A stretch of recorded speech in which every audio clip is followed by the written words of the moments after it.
The rain hammered against my apartment window like bullets from heaven, each drop a reminder that God had a twisted sense of humor. I was hunched over my laptop at 11:47 p.m., reviewing financial statements that would make most people's eyes bleed when my phone buzzed with a message that changed everything. Before we dive deeper into this story, I have one small request. Please subscribe, drop a like, comment, and hit that hype button to boost this channel so more people can discover these incredible Reddit stories. I took $520,000 from your secret account to fund my startup. You're welcome, Alyssa. I stared at the screen for a full 30 seconds, my coffee growing cold in my hand. My wife of 12 years had just committed the most beautiful mistake of her life, and she had no idea what she'd unleashed. Well, darling, I muttered to the empty room. Bold move. That account has more eyes on it than the Pentagon. You see, Alyssa Turner always thought she was the smart one in our marriage, the ambitious entrepreneur with her sleek startup dreams and her circle of fake friends who kissed her ass at every overpriced brunch. She saw me as Jack Turner, the boring financial analyst who spent his evenings with spreadsheets and his weekends debugging code in our cramped apartment. What she never knew was that boring Jack Turner had been working with the FBI for 8 months, and that secret account she just raided was a honey trap designed to catch embezzlers and money launderers, the kind of trap that snaps shut the moment someone takes a bite. I pulled up the security camera feed from our joint office space downtown. There she was at 9:15 p.m., her perfectly styled blonde hair catching the fluorescent light as she hunched over her laptop, transferring my money to her business account. But she wasn't alone. Ronan Blake stood behind her, his manicured hand on her shoulder, his expensive suit wrinkled from what I could only assume had been an evening celebration. He was whispering something in her ear that made her laugh, that fake, tinkling laugh she reserved for people she wanted to impress. Ronan Blake, 41 years old, self-proclaimed angel investor, and the kind of man who wore cologne that cost more than most people's rent. He'd been circling Alyssa's startup like a vulture for months, promising funding in exchange for what I now realized were very personal favors. As I watched the security footage, Ronan leaned down and kissed my wife's neck. She tilted her head back and smiled, a real smile this time, the kind she used to give me before ambition and greed turned her into someone I barely recognized. "Enjoy the champagne, you two," I said to the screen. "Tomorrow's going to be very different." I reached for my secure phone and dialed a number I'd memorized months ago. "Mills here." "Agent Mills, it's Jack Turner. The fish just took the bait, all $520,000 of it." There was a pause, then a low chuckle. "Outstanding. How do you want to play this?" "Public, loud, and devastating." "Copy that. We'll be ready to move at dawn." I hung up and leaned back in my chair, watching the rain streak down the window. Alyssa had always underestimated me, always seen me as the safe, predictable husband who would never fight back. She was about to learn that the most dangerous wolves are the ones who spend years pretending to be sheep. My phone buzzed again. Another message from my loving wife. "Don't wait up. Working late with investors. Big things happening. XOXO." I typed back quickly. "Congratulations on your big score, sweetheart. I'm sure it'll make headlines." She responded with a heart emoji. If she only knew. The FBI raid hit Alyssa's startup launch party like a tornado in a trailer park. Sudden, devastating, and absolutely beautiful to watch from a safe distance. I positioned myself across the street from the glass tower, a pretentious office building where Alyssa had rented the penthouse conference room for her big investor presentation. Through the floor-to-ceiling windows, I could see the party in full swing. 30-something entrepreneurs in their startup uniforms of designer jeans and blazers, clutching champagne flutes and pretending their apps would change the world. Alyssa stood at the center of it all, radiant in a red dress that probably cost more than our monthly rent. She was gesturing animatedly at a presentation screen, selling her vision of revolutionary social commerce integration to a room full of checkbook-wielding vultures. Ronan Blake lurked near the bar, his wedding ring conspicuously absent as he chatted up potential co-investors. His wife Sarah had no idea he was spending their anniversary playing sugar daddy to my ambitious spouse. At exactly 7:43 p.m., 6 FBI agents in windbreakers stormed through the conference room doors. The transformation was instant and gorgeous. Champagne glasses shattered on the marble floor. Investors scrambled for exits that were suddenly blocked by federal agents. Laptops snapped shut, phones disappeared into pockets, and the room filled with the kind of panicked chatter you hear when very wealthy people realize they might be in very deep trouble. Agent Mills, a stone-faced woman in her 40s who looked like she could bench press a Buick, strode directly to Alyssa and flashed her badge. "Alyssa Turner, you're under investigation for embezzlement and money laundering. We need to speak with you immediately." The color drained from my wife's face like water down a sink. Her mouth opened and closed soundlessly, her carefully rehearsed pitch forgotten in an instant of pure terror. "There's been a mistake," she managed to stammer. "I haven't done anything wrong." "Ma'am, you transferred $520,000 from a federal investigation account at 9:15 p.m. yesterday. That's not a mistake. That's a felony." Ronan tried to edge toward the emergency exit, but Agent Mills's partner, a tall man who looked like he'd played college football, blocked his path with a smile that could freeze hell. "Mr. Blake, we'd like a word with you, too. Something about conspiracy and accessory charges." The room erupted in whispers. Phone cameras appeared despite the agent's warnings, capturing every delicious second of Alyssa's public humiliation. I could already imagine the social media posts. "Startup Queen's FBI raid goes viral." Within 30 minutes, the party was over. Laptops were seized, business cards were confiscated, and every investor in the room was treated to a front row seat as federal agents explained money laundering penalties in excruciating detail. But here's the beautiful part. Alyssa and Ronan weren't arrested. Not yet. They were released pending investigation, which meant they got to walk out of that building in full view of the business community that had just watched them get publicly destroyed. I followed at a distance as they stumbled onto the sidewalk, Alyssa's designer heels clicking frantically on the wet pavement as news vans pulled up to capture the aftermath. "This is insane," Ronan was saying, his voice high with panic. "How could they know about the account? How could they know anything?" Alyssa stopped walking and turned to face him, her makeup smeared with tears and rain. "You said it was safe. You said Jack was too stupid to notice." "He is stupid. He's a boring accountant who spends his weekends playing with computers." I smiled in the shadows. "Keep talking, you beautiful idiots." "Then how did the FBI know?" Alyssa shrieked. "How did they know exactly when I transferred the money?" That's when it hit her.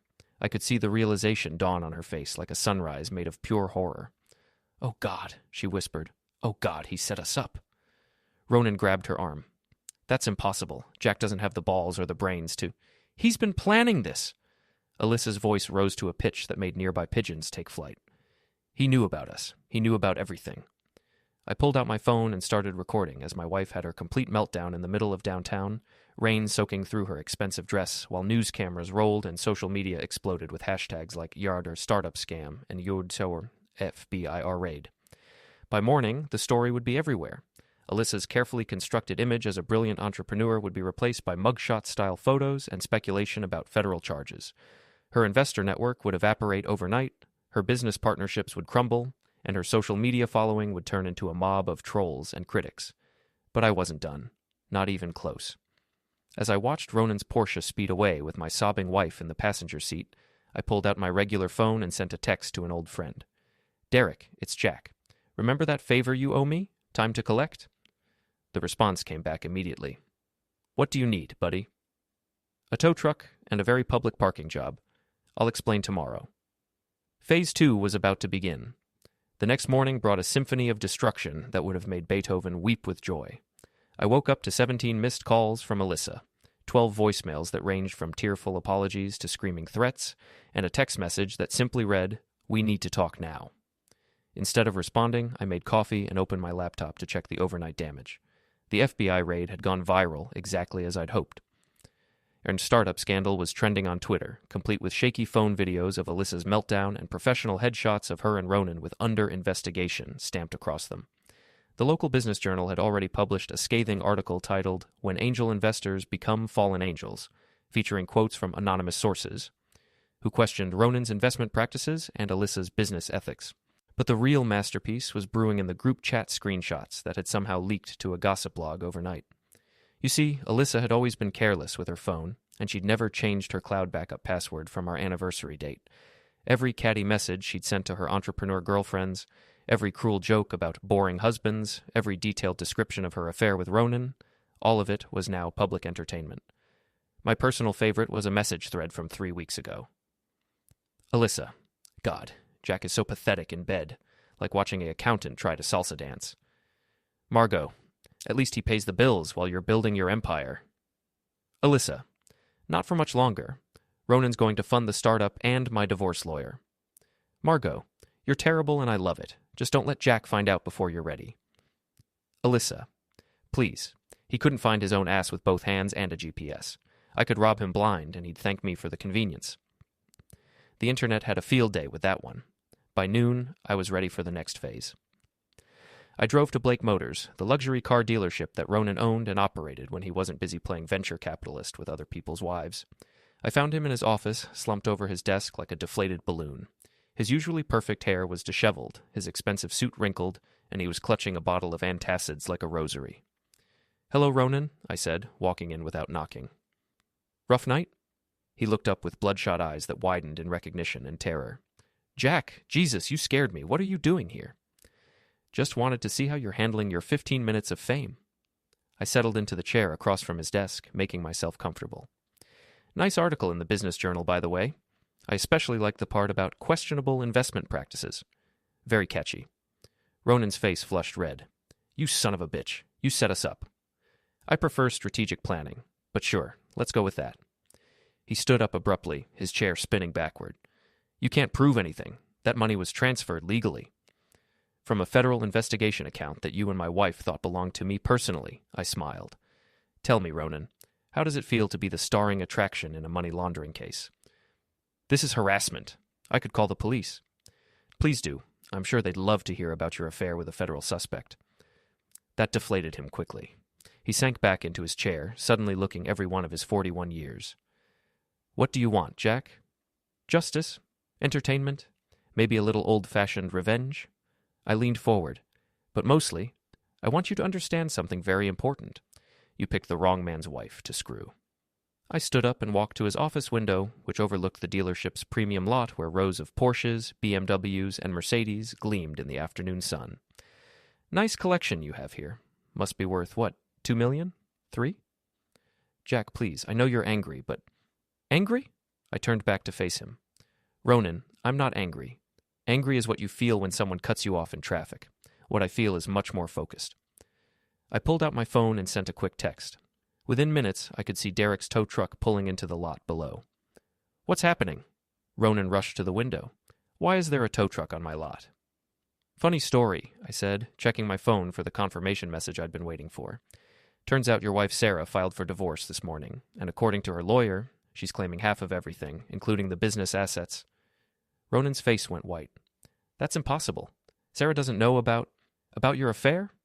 "Oh, she knows now. Someone sent her the leaked group chat messages along with some very interesting security camera footage."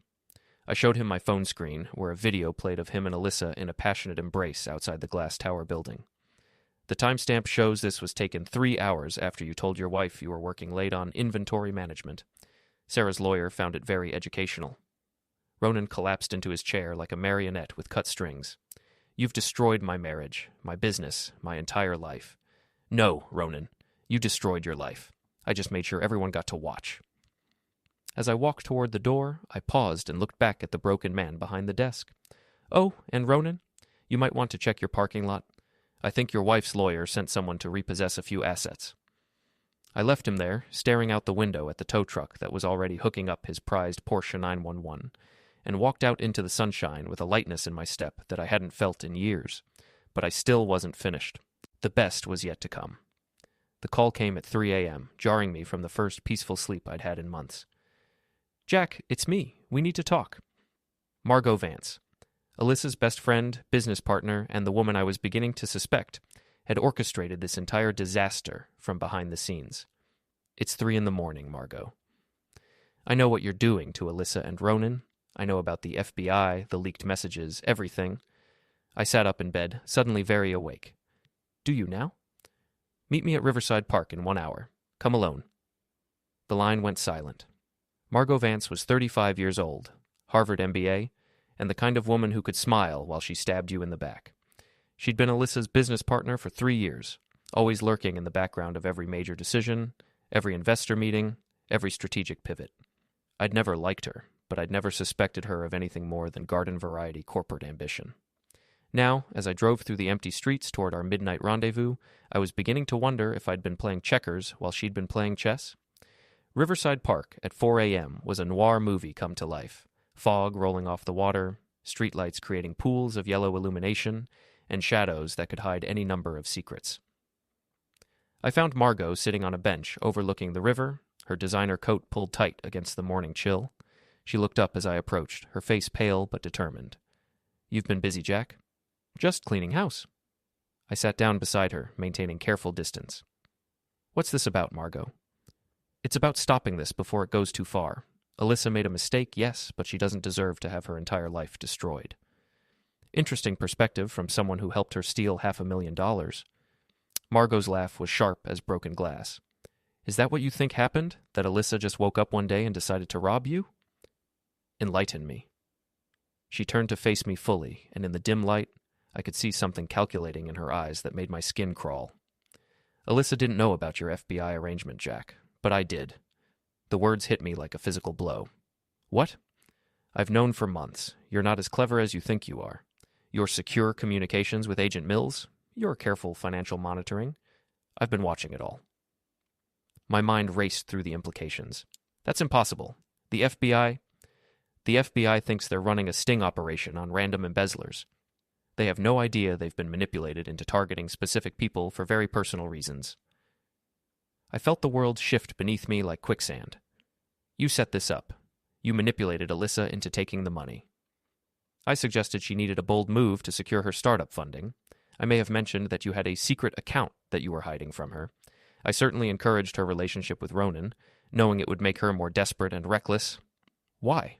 Margot's smile was pure poison. Because 3 years ago, you convinced Alyssa not to invest in my first startup. You called it financially unsound and built on unrealistic projections. You destroyed my company before it even launched. The memory came flooding back, a dinner party at our house where Margot had pitched her social media analytics platform. I'd reviewed her business plan as a favor to Alyssa and found it full of holes. My honest assessment had killed Margot's funding prospects and bankrupted her within 6 months. That was business advice, Margot. I was trying to protect Alyssa's investment. That was my life's work, Jack, my dream, my future, and you crushed it with a spreadsheet and a smug smile. She stood up and walked to the railing overlooking the river, her coat billowing in the wind like a villain's cape. So I decided to return the favor. I spent 3 years positioning myself as Alyssa's trusted partner, feeding her ambitions, encouraging her worst impulses, and waiting for the perfect moment to destroy both of you. You manipulated your best friend into committing a federal crime. I manipulated my best friend into revealing what she really thought of her marriage and her husband. The federal crime was just a bonus. I felt a cold rage building in my chest, different from the calculated anger I'd felt toward Alyssa and Ronan. This was personal in a way that made my hands shake. You destroyed 3 lives for revenge. I destroyed 3 lives because I could, because it was elegant, because watching you all tear each other apart has been the most satisfying project of my career. She turned back to face me, and in the pale light of dawn beginning to break over the river, she looked like a beautiful demon. But here's the thing, Jack. I'm willing to make you a deal. I'm listening. I have evidence that could clear Alyssa of the federal charges. Emails, recorded conversations, financial records that prove she was manipulated into the transfer. I could save her from prison. In exchange for what? 50% of everything you own. Your savings, your investments, your half of the house. Everything. I stared at her for a long moment, processing the audacity of the proposal. And if I refuse? Then Alyssa goes to federal prison, Ronan's life stays ruined, and you get to live with the knowledge that you were just another puppet in my show. The sun was rising over the river, painting the sky in shades of orange and pink that would have been beautiful under different circumstances. I stood up slowly, my decision crystallizing like ice in my veins. Margot, that's a very interesting offer. So you'll consider it? I pulled out my phone and showed her the screen, which displayed a recording app that had been running for the entire conversation. I'll consider how best to edit this confession before I send it to the FBI. Her confident smile faltered for the first time. You recorded me? I recorded everything. Your admission of manipulation, your confession to orchestrating the embezzlement, your attempted blackmail, all of it. I started walking back toward my car, leaving her standing by the railing in the growing light. Thanks for the chess lesson, Margot, but you forgot something important. What's that? I turned back to face her one last time. I've been playing this game a lot longer than you have. The public square in downtown was packed with the lunch crowd when I set up my impromptu theater of revenge.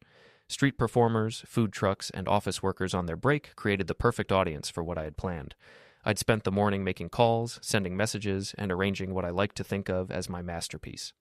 Agent Mills had been very interested in Margot's recorded confession.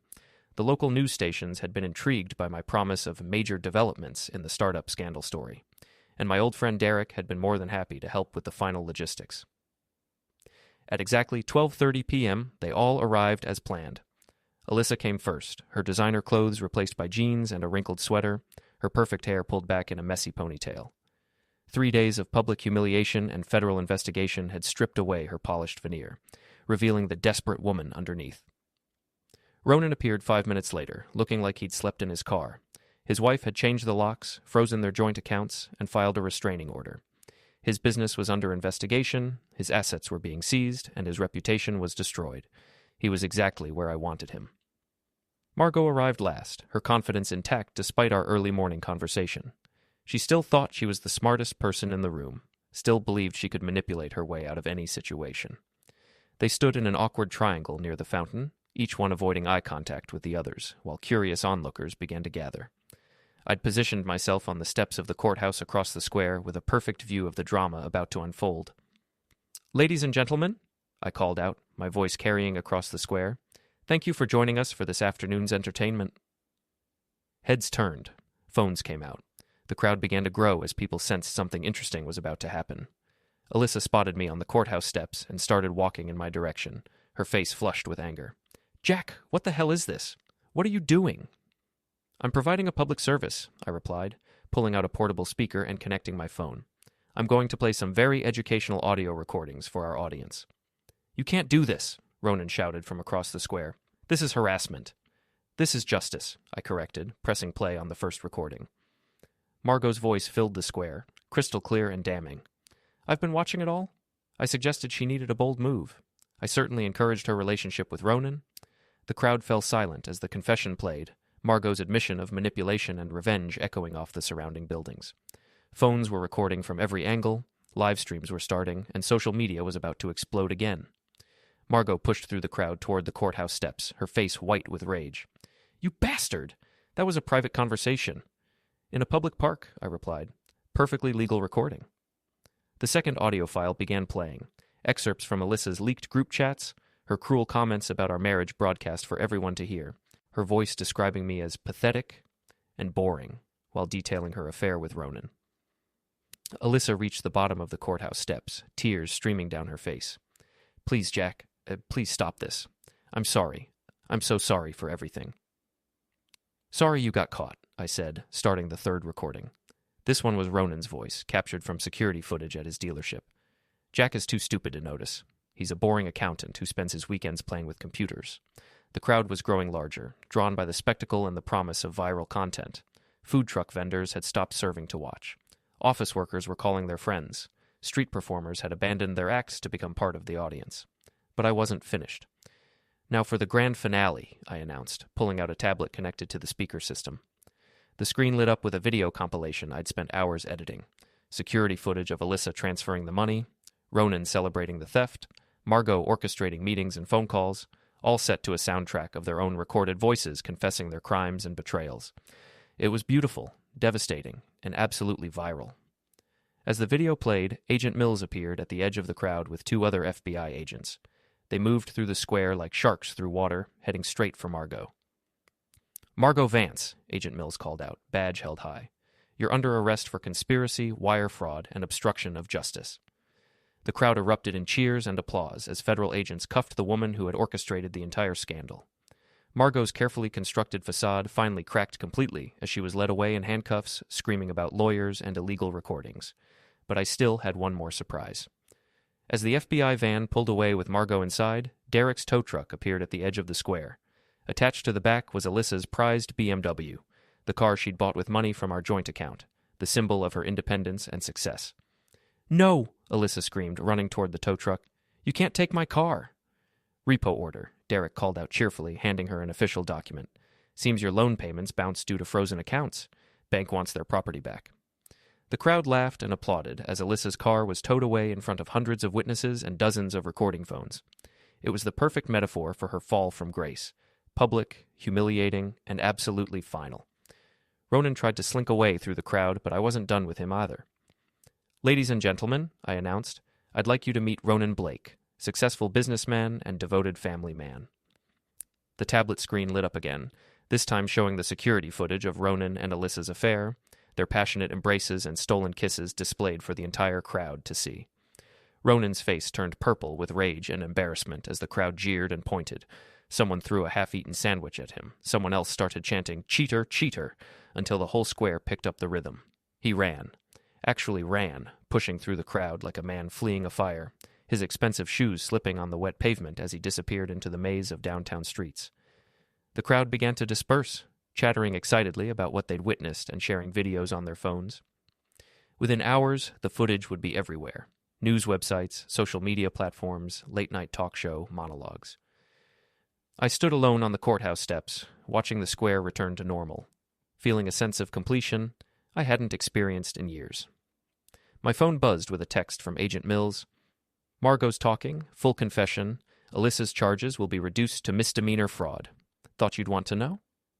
I typed back, "Justice served." Another message appeared, this one from an unknown number. "This is Sarah Blake, Ronan's wife. Thank you for giving me the evidence I needed. My lawyer says I'll get everything in the divorce." I smiled and put my phone away. 3 years of manipulation, months of betrayal, and weeks of public humiliation had finally come to an end. Margot was facing federal prison time for her elaborate revenge scheme. Ronan had lost his business, his marriage, and his reputation. Alyssa would avoid serious jail time, but would spend years rebuilding her life from nothing. And me? I was free. Free from a marriage built on lies. Free from friends who had never really been friends. Free from a life that had been slowly suffocating me with its mediocrity and betrayal. As I walked back to my car, I passed a newsstand where the afternoon edition was already featuring our story. FBI sting exposes startup scandal and love triangle.